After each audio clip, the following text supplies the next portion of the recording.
invite Joe to come join us today and talk about his new body of work and his new experience. He's also joined by, I mentioned, Daniel Marder, who is his longtime collaborator and friend. So Joe, say hello and thank you for joining me. Stop sharing. Perfect. All right, here we go. So, okay. I am going to be discussing kind of a removal from what I was making last year. I needed, as a winner, they're like, we need you to come back and present again in 12 months or in less than 12 months. And so the idea of transforming part of your body or moving into something new was kind of difficult. And so what I've done is I've kind of timelined my 12 months since my show last October. And so I titled this Professional Vacation and Creative Exploration. Can you mute everybody? Yep, Aaron? I'm doing that right now. Okay. So let's see. So since the last show, I'm just going to give you some bullet points. I've done some local and international travel. I've been part of a couple group shows, and I've had some speaking engagements as well as 3 different museum exhibitions, one in Iowa, one in Rockford, about 75 miles west of Chicago, and at the Wadsworth Atheneum, which is in Connecticut. I'm going to show the work that I had in each of those. It's been a whirlwind 24 hours. And so last night I was at the opening of the biennial at the Rockford Art Museum. And so here's images of me speaking and standing in front of the 2 pieces that were selected. That show runs through the 22nd. This is the piece titled Why that is in the Fired Up show at the Wadsworth, which was curated by Brandy Culp. She's been an amazing champion for our material and narrative-driven work within it. And this show runs through the 5th of February. This show just ended last weekend, but it was at the Dubuque Art Museum, and I had 2 pieces there. One was titled Grass is Greener, the other was Singa. Both of these pieces have been shown by Habitat. And so I'm going to recap my prior 2 bodies of work that I discussed last year and kind of dive into the newer stuff that I've explored over the last 12 months, just for anybody that's new that hasn't seen the prior one. And so last year I discussed a series of riot shields, which were brand new to me at that time. And they reflected a temporary set of barriers that provided an alternative view to conflicting perspectives. And so I use these temporary barriers as metaphors towards our set of beliefs. And so I'm asking the viewer to set down their barriers and kind of start to listen and explore. This is solely from my perspective. I'm sure there's a bunch of more things, and some people will say, as an artist has no right to discuss some of these things, but this is what I attempt to do. So I want to document historical events. I want to tell a series of stories. I'm as a glass artist, we know that we're constant creators, not just of artwork, but also attachment, how the work is shown, how the work gets photographed, how the work gets presented, things along those lines. So from there, art should have an element of beauty, but it should also be something else as well. And then right now, I believe with what's going on through the NGG shows and, the curatorial events of some of these museums, really attempting to push glass as an accepted sculptural medium to a non-craft set of collectors, I think is really, really important. So I want to say thank you so much for everybody that's doing that, especially Brandy. The first body that I'm going to be discussing I started making these pieces right after my NGG show. And so what I was doing was I was documenting the insurrection and the attempted cover-up, not realizing that that the January 6th committee would actually come up with some great things. I thought that all of that information was going to get swept under the rug. And so for me, this was about documenting that series of events and how things were attempted to be covered up. And so the base image in these 4 paintings all come from images of the January 6th insurrection. And so I started to address the idea of the cover-up through through images and paintings that were inspired to me by Dutch still life paintings, because I think about wallpaper as covering up a bad wall.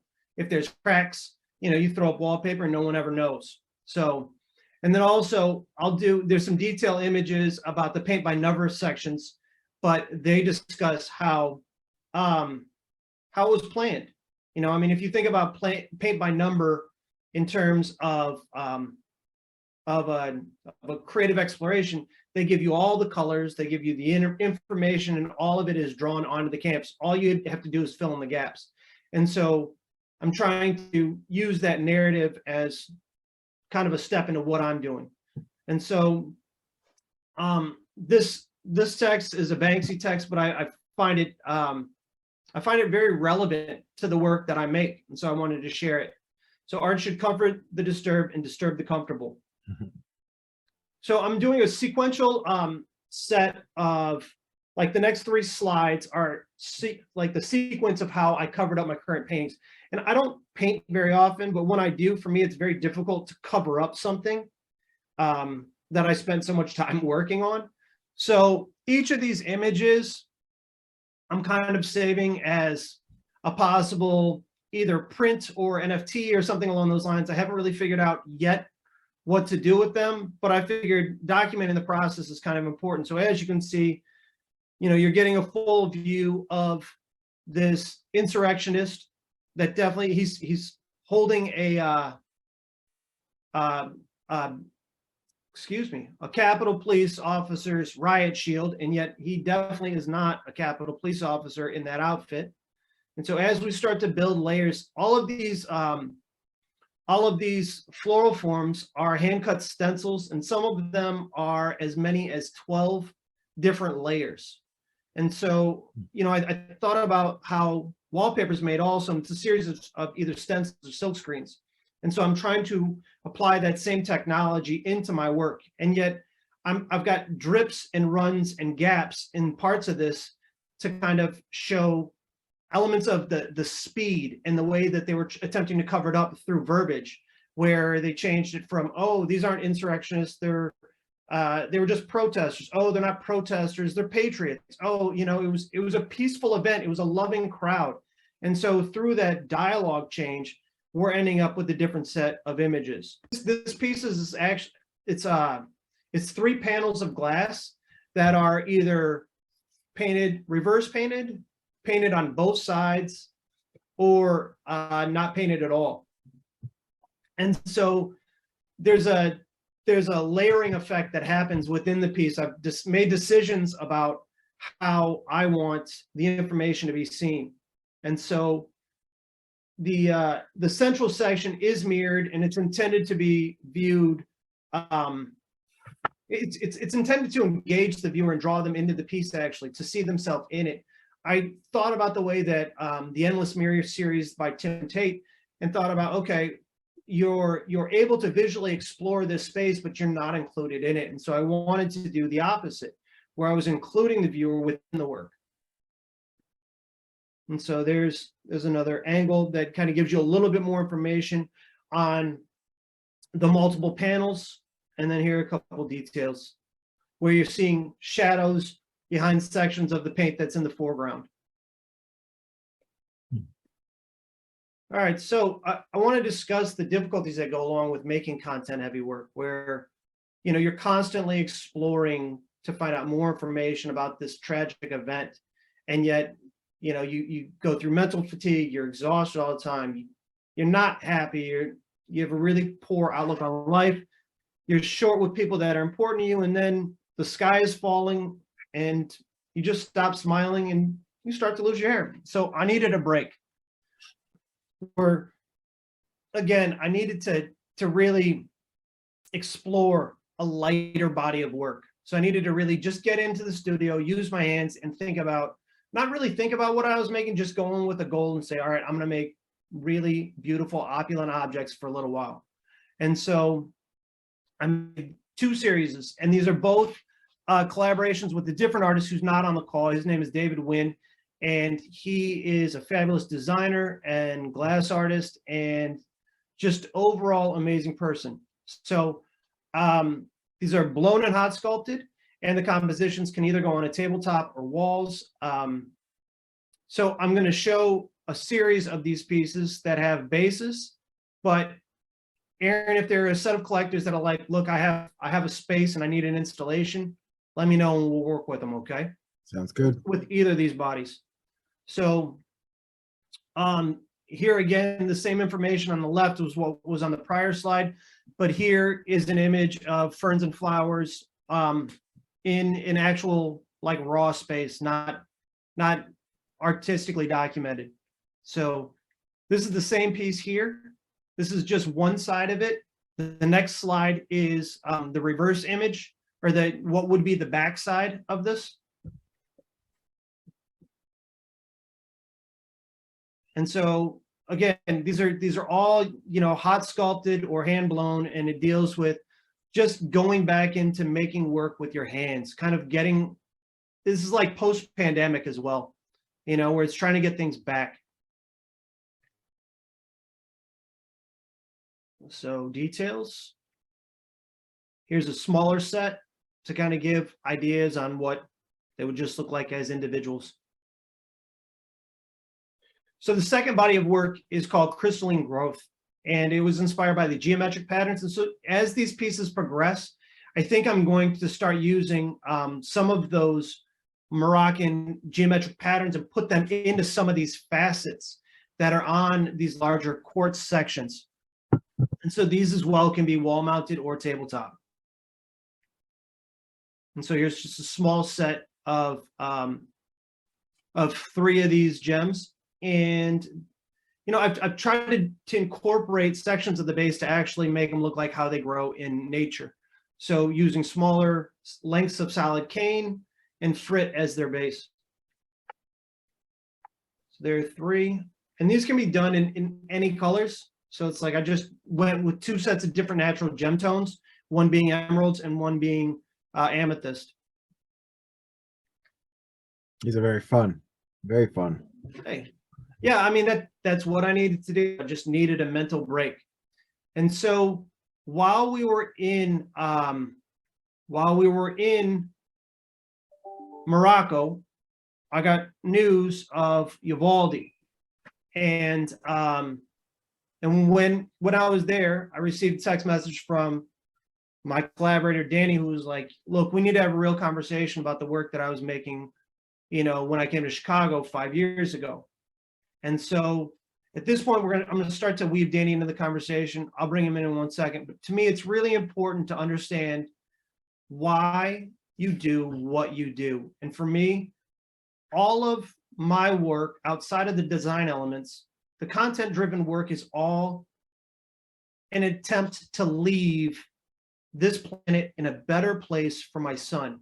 I'm recognizing and fully aware that we are here for a long-term lease, but yet our future generations have a longer-term lease. And so I want him to have more rights and more things available to him in a better place and environment to grow up in. And so for me, protecting him is my everything. He comes up in every part of why I make what I make, and you'll find his images throughout my work prolifically. So here are a couple examples of them. And here I'm going to bring in Danny. Danny, are you with me? There Yes. We go. I'm with you. Danny and his son are off on the left, and I am on my right. And again, this is a video or a visual of us kind of protecting the information that comes to our kids. But Danny, I want you to introduce yourself and tell people what's going on. I think what was going on here was you said, hey, send me a picture of Lennon, of you covering Lennon's ears. I'm working on this. I'm working on these pieces about information, and I think I'm going to use Jax as a model, but just in case, I want you to send me a picture of Lennon too. Is I think what this picture was about, actually. So Joe Joe came to work over at my studio in Highland Park, Illinois. I'm a retired university teacher. I started a glass blowing program at Salisbury University in Maryland after going to Tyler School of Art, and doing glass. And Joe and I think he had his first kind of major show over at my place. And Joe and I have had this relationship where I kind of never stopped being that university teacher, where I kind of hit people over the head with a ball peen hammer when it comes to their work. So I just don't know how to be gentle with, hey, so I see what you're doing there, and I'm not fooled. And some people can take it. I'm not trying to be mean, but I just want people to be the best them that they can be. And Joe was one of those people. Some people just are like, F you, and they run away. But Joe was one of those people who was like, okay, yeah, let's make this better. And so he was always coming back for more, and he got better and better at his work. And then I had to close up shop. I had my first child, and I wanted to experience that and not work the 90-hour weeks in a glass studio anymore. And my wife works for a Japanese pharmaceutical company that used to be located in Deerfield, and we moved to Japan. And Joe and I have talked on the phone in our prospective studios, no matter if separated by the globe or whatever, for pretty much every day, and we still do that. Well, I'm driven by the same things that Joe's driven by, and that's this kind of anal retentive idea of what perfection is in making art. I live art, and I can't help it. It's kind of a mental illness.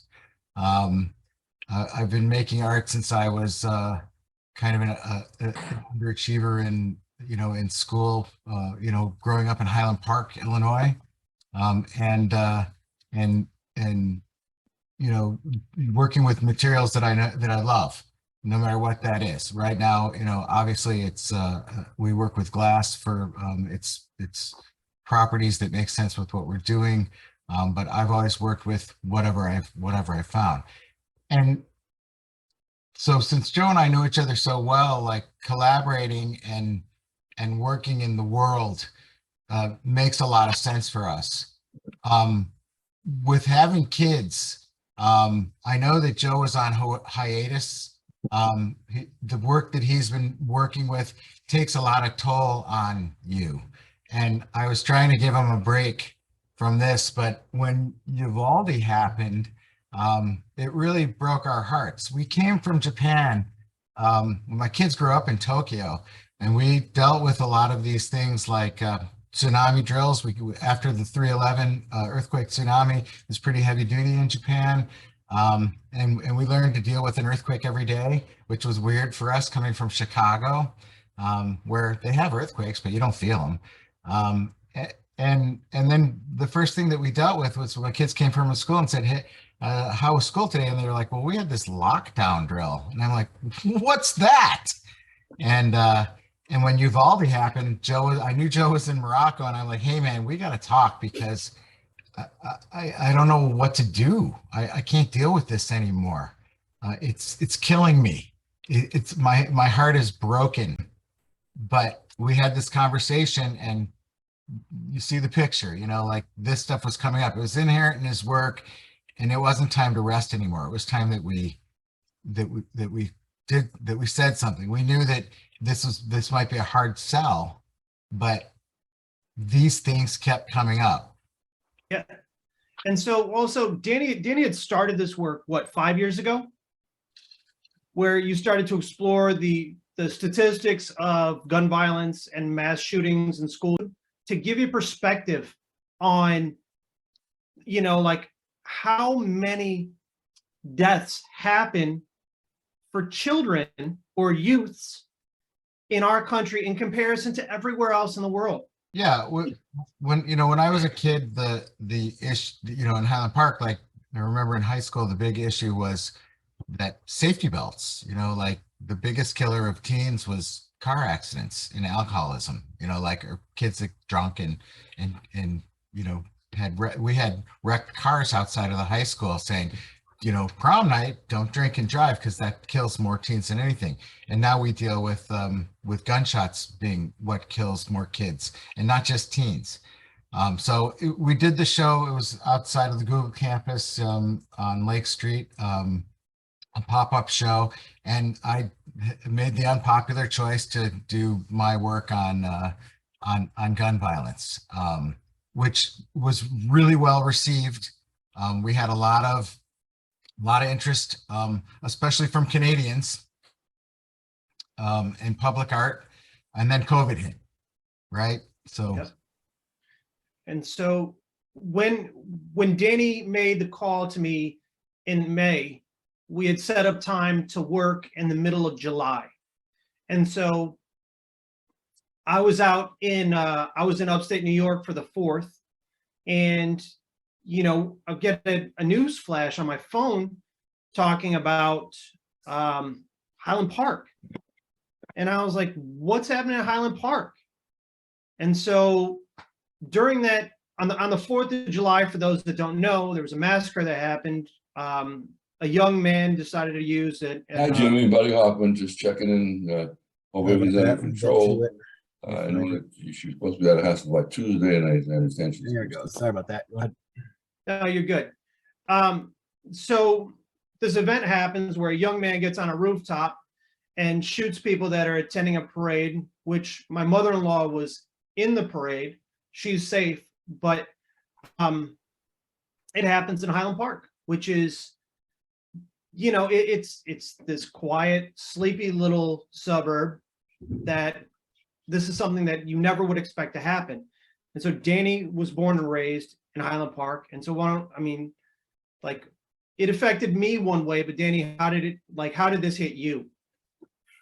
Well, so I wasn't born in Highland Park. I was born in Birmingham, Alabama, but I grew, we fled to Alabama. My family, went to Alabama in the 1800s, and we fled to Alabama because we're Jewish. My family was harassed by the KKK, and my mom thought, well, we'll move up north, and things will be great. It's like a 80% Jewish suburb, and of course, the American Nazi Party is right in Milwaukee, and my family was harassed by the American Nazi Party in Highland Park. But I have friends that live in Highland Park, and the first thing that happened when I heard about this is I got a call from my friend Joe Greenberg, who was on the street, and my friends from high school called and said, hey, turn on the TV.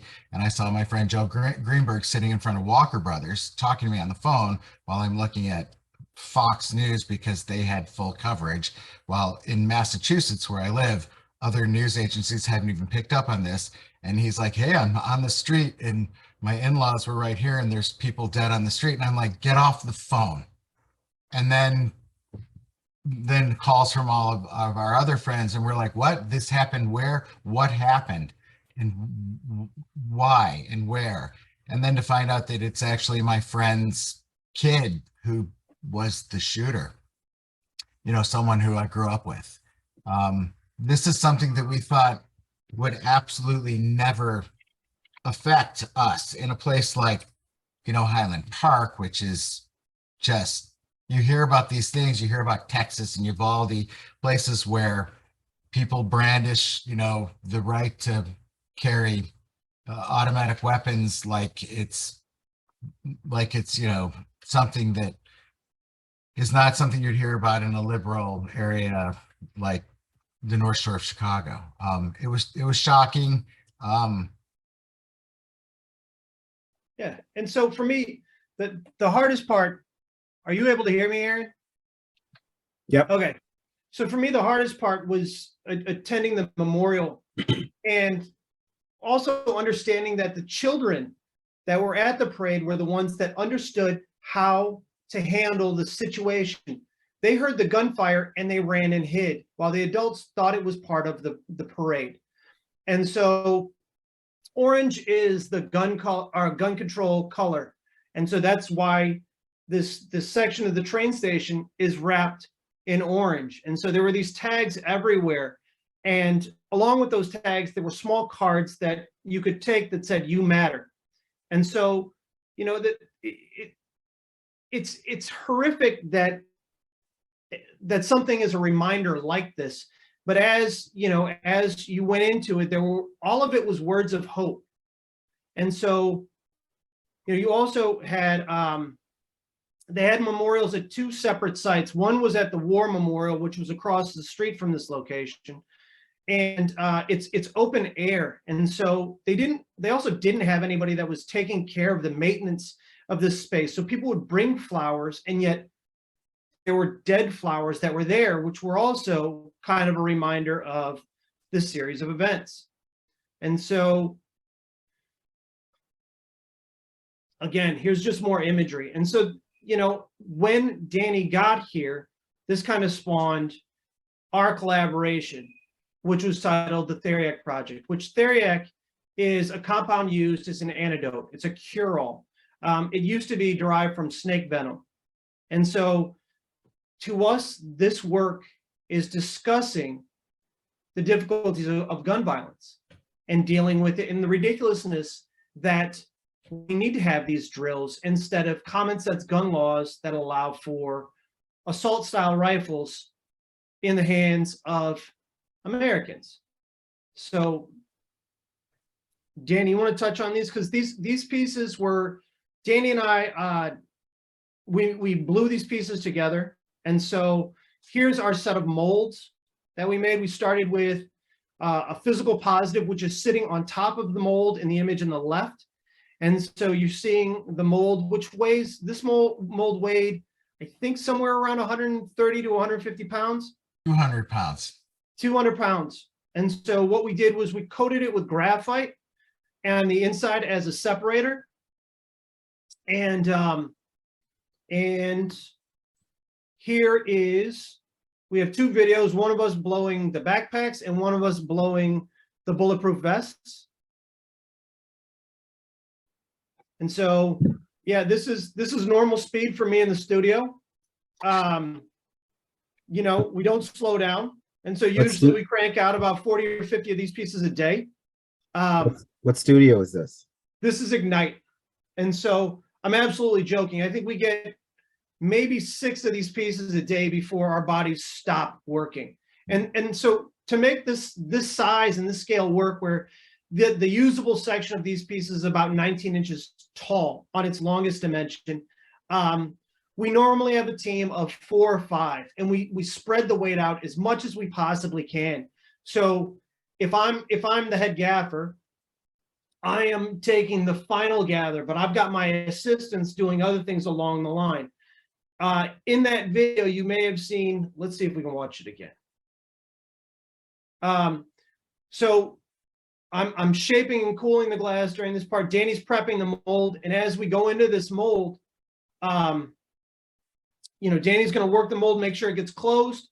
He's shaping it with cork, and then at this point, he comes back and does some final moves with the cork from the outside to shape it. In addition, we're putting faux bullet holes into this piece while the glass is hot. So we're striking it with a rod that is about 1/2 inch in diameter, and we're striking that rod with a hammer to create a fracture in the glass. But the core of the material is hot enough that the glass itself doesn't break, it just punches it through the surface. And so we don't have any details of those sections in our slide presentation, but if someone's interested in it, we'll get images to you, Aaron, of those pieces, and we'll share some of this work in the Glass Art Fair. Sounds all right. great. Yep. Perfect. And so We have some of those in the backpacks. Yeah. Backpack pieces, which is the image that's behind Aaron, with the report holes in them.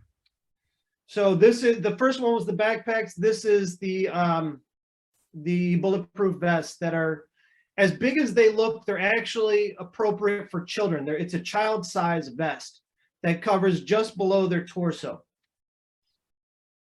And so again, rapid speed. I just want to share the process. and kind of break up the still videos or the stills in this. And so, you know, I need to get up above the mold quite a bit to drop it into that large mass. And then there's some final shapings that happen right before we put it away, but that's the extent. This gives you an idea of the volume of space. And the slide on the right shows the bottom 6 inches is what is going to be removed. And so these are the pieces directly out of the annealer. And so I had shared these pieces with a series of collectors because Danny and I were we were trying to go light speed with this body of work and trying to get it down in Miami this December. And, you know, I needed to have a conversation with some individuals that knew about art and really figure out, does this translate as what we're trying to convey? And the people that looked at it said, I can't see it at this moment. And so everything that we're about to show in the future are works in process. They are completed pieces, but they are pieces that we're going to be continuing to alter in the near future as the body evolves. And so some of it is going to deal with exterior applications of either sandblasting or enamels. In addition, we're probably going to be doing some video work with these pieces with a high speed, like 250 frames per second camera, to capture us actually shooting these pieces with firearms. So these are the pieces before being cut right out of the mold. This is a video of Daniel using a diamond blade to chop through this glass. And you know, there's so many different areas where these pieces can fail. And so part of it is like his pace running through that water-cooled blade has to be very, very slow because it can easily chip the glass. I am not good at cold working, and so I'm going to have the master talk about this. I love cold working, but I'm kind of an enigma in myself. So that's a gem quality diamond blade, which is really the key. So it's a water cooled blade, and I've taped everything off there to just help with the vibrations and everything. And it really just helps me. I've aimed everything. I've left one section, you can't see it, one section where my line is, and I'm cutting through, and this is really fast paced. I'm going super slow. And then I even though I could make one cut, it didn't work to make one cut. So I'm cutting through several cuts to pull off the piece. And then I'm doing a little trim here to trim off the pieces that didn't come off the way I liked it. So I'm doing a little trim. And then I hold it up in the end because I know I'm filming and I want to show what it looks like at the end. So these pieces, the biggest issue that I have with them, cutting them and cold working them, was that they, you know, in glass work, as a glass sculptor, I've learned that you want everything to be the same thickness. But when we mold blow these, the tops are very, very thick in comparison to the sides, which end up being like less than a 1/4 inch thick. So it becomes very difficult to work with them because we can't get them all to be the 1/4 inch or 1/2 inch thick that I want them to be. So the thing that I was trying to work with them was how to get them to look less like big rocks, and to start looking like bulletproof vests again. And what we were trying to get through with the concept as an artist, and as a sculptor of what we're talking about. And my daughter is very much my daughter Sophia is 14. She's in high school. She's the one that came to me and was like, hey Dad, we're doing lockdown drills in school in 3rd grade. And so I have my kids save all of their school papers and put them in bins, and we go through them later. So I have giant files full of their school papers. And so Sophie in the studio is down in the studio with me, and I said, hey, why don't you grab your bins of school papers and let's go through them. And the kids during COVID just did nothing but incessantly doodle on everything. So she has her drawings and personal things through all these school papers. And oddly enough, in Massachusetts, a lot of the things in her school papers that I found were all about civil rights and things that are really relevant to our issues that we're talking about. And so we started selecting things about her school papers and the things she learned in school, which formed her personality as a person. And I thought with these kids and the kids that were lost, like in a situation like Uvalde, that each one of these vests could talk about the personality of a child that we are trying to protect with these vests, which is a vest is not going to protect a child in school. What's going to protect a child in school is removing the danger. And so to have a vest being made out of glass is really talking about how it's a stupid idea. You know, this is my personal opinion. And so how can we bring the vest, the idea of a bulletproof vest for a child that people are suggesting they should wear at school, into the idea of this sculpture, this object, which needs to be clear to look like glass, but look like a vest at the same time, and be associated with a child without having the subject be so heavy that no one wants to look at it, but be interesting enough to engage with it long enough to have a dialogue about the subject. And so the idea about decoupaging the school papers and giving it personality and texture and wanting to engage with it came to mind. And that's what this object is. Everyone has a personality. Everyone has so much interest that you can really dive into it. And these papers and these things are things that my child selected that she was interested in. So when you look at it, you're looking at her personality. So, you know, it's a juxtaposition to what we're talking about. So this is the first of two different vests that are available. One has this piece is entirely enclosed, and again, these are artist proofs right now. These are works in process. So we're really trying. You know, again, this work is less than 3 months old, and so we are continuing to explore how to make this work more and more understood and developed. And so, you know, some of these pieces, like discussions that we've had, are displaying these pieces on pedestals to have them shown at an appropriate height that a child would be at with these, and possibly putting a mirror beyond it. And there's a number of different ways of illuminating it. There's all sorts of ways that we're looking to explore. But again, this is the reason that we did not pull the trigger on going to Miami this winter with this work, is because we're just not sure it's mature enough. We haven't refined it to the point where it completely conveys our message. And so this is the second of the two vests. And so Danny has explored the cold working process on both of these. One of them, the first one, he cold worked only the bottom off. In this, he has carved out the armholes. So it actually, the volume, you could put your hand inside of this vest. And so again, both of them are decoupage.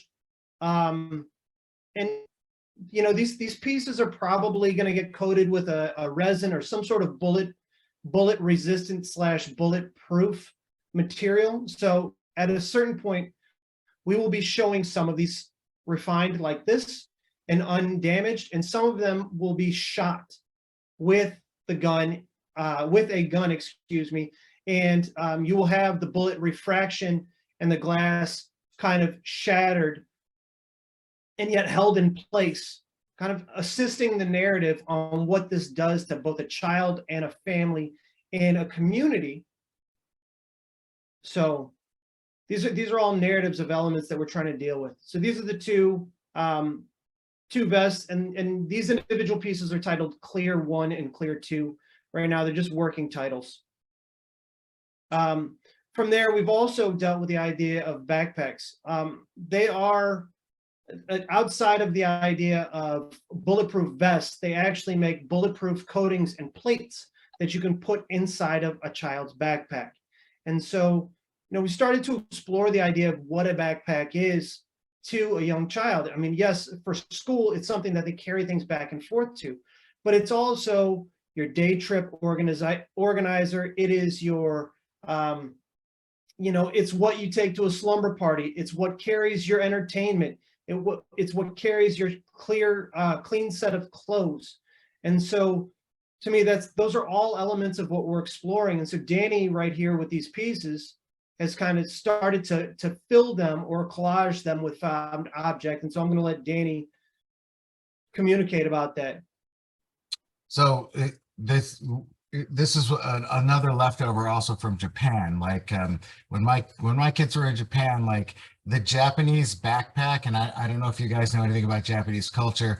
It's part of the uniform. These little waterproof backpacks. The Japanese kids have a hat, and during certain times of year they wear shorts, no matter how cold it is. And they have these special waterproof backpacks. It rains a lot in Japan, and it's a thing.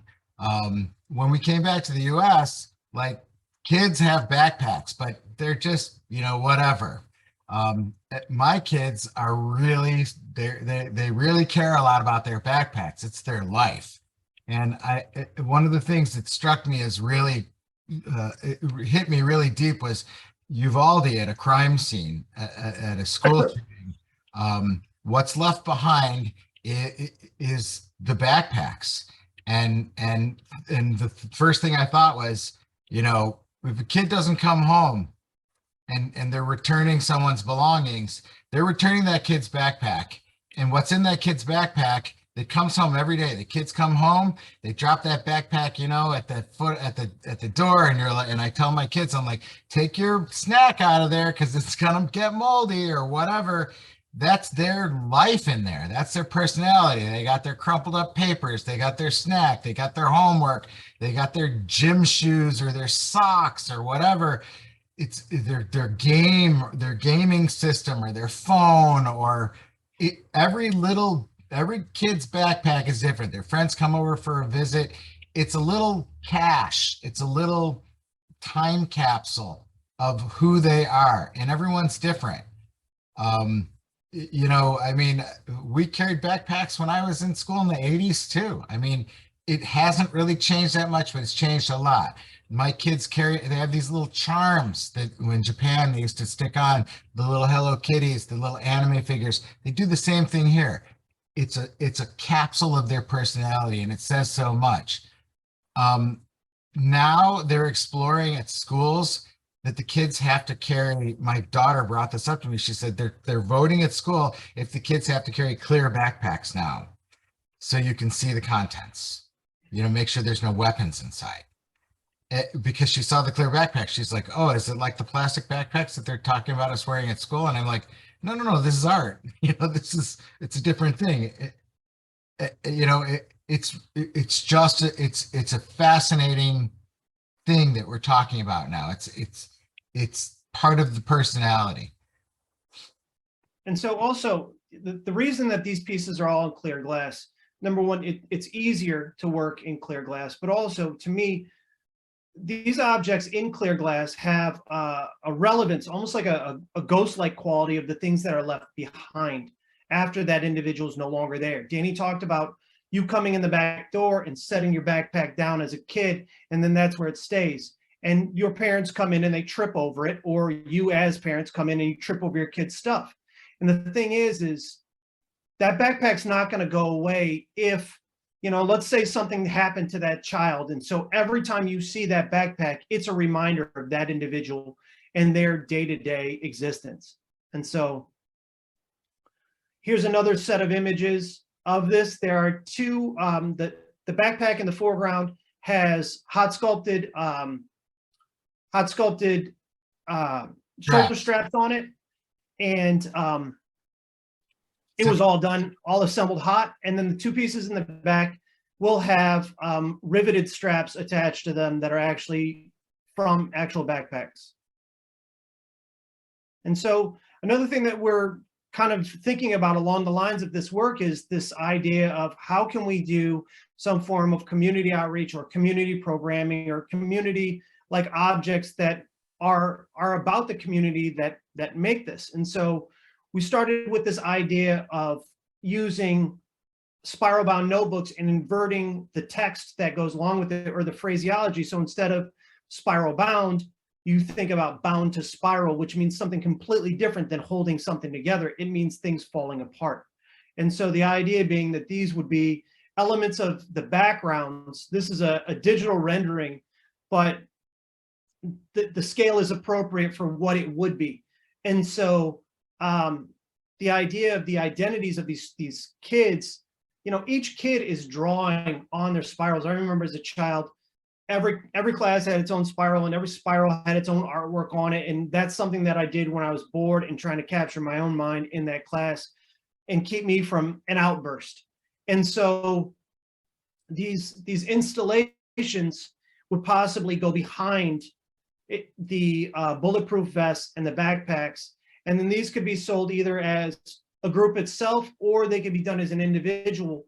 And people would be able to select the specific spiral bound notebook that they would want. And as that kind of decays and degrades, you're going to get a completely different image with what's there and what's not there, and how this event has affected others. And so with that, we're kind of moving towards the end of our presentation, but it's like, you know, this idea of Theriac to me is bigger than Danny and I. And so I am looking for help in whatever way people think it could be relevant, whether it be suggestions on who to talk to or people associated with different anti-gun groups, you know. And so anything, you know, feel free to shoot Aaron or me an email or a text or any of it that you find to be relevant, and we'll have a discussion about it, because I want to partner with those things to make our world a safer place, you know, especially for the kids that are, for the beings that are going to live on past us. And so, Dan, you got anything else to add? Well, I think it's important to note that, you know, for a really long time, there's a core group of artists that have been working in media to you know, to say what's been happening in the world that we live in. Artists are charged with the task of talking about what's happening in the world. Unlike the news or newspapers or even, you know, hearsay, we don't get edited. You know, if you go and you look at a Caravaggio painting, you know, that individual had a lot to say about what was happening in society at the time. We are the keepers of history. And currently, right now, I think Aaron pointed this out, there really hasn't been a glass movement. I mean, glass as an art form is really young. There really hasn't been a lot of art historians that have been talking about contemporary art that much lately. And I think right now is high time. I mean, I think what we're doing right now, there's a lot of artists that are prime. There's a lot of people that are doing things, and we're starting to band together. We're getting noticed. There's people in museums right now. Since COVID has started to really, people have gotten a grip on vaccinations and people are getting outside. Museums are changing. People are starting to collect contemporary things. This is the time right now where young artists like Joe and people who are hitting their mid-career strides like me are starting to get the attention of art historians. And this is the work that is starting to make it in those times. So the art of our time right now is what's happening. And even though you know, the art, it might have some uncomfortable ideas, the point of this art is to have a dialogue about what's going on. It's art to have a conversation. In the 80s, it was people feared art, and the tag phrase was fear no art. Now it's to have a dialogue. We don't want to be derisive. We don't want to say like, oh, you red people are bad or you blue people are bad. We just want to have a conversation. We want everyone to talk. And the art that we're making is trying to have that conversation. If you support the art, you're supporting the conversation. And as long as we're having a conversation, we're not beating each other up. And that's how we're going to survive. And that's how glass is going to survive. If you love glass or any art, any museum, any gallery, because without the gallerists, without the museum, and without the art and without the artists, we're all not going to survive. We need it all, because without all of that, what are we going to have? A bunch of bean counters and a bunch of millionaires that are fighting each other for who has the most toys? We need the art. So if you can support that, if you can get behind what we're talking about, it doesn't have to be like this. We can affect social change and make things better just by having a conversation about it. Yeah, I'm absolutely with that. Aaron, are we good to do Q&A? You're I muted. can't hear you at all, bro. I'm going to stop sharing my screen. Yeah, feel free to stop sharing. Yeah, we can definitely take any questions from the audience. Thank you guys for joining me today. I'm glad you guys can share your voice and your message with not only the dialogue today via the NGG presentation, but your work that really explores, what is important and what current events really affect you. And without, like you said, without the arts, these things kind of slide by, but you guys have these amazing abilities to create and share your message that help people gain with the idea of catching the attention of those who can make the change.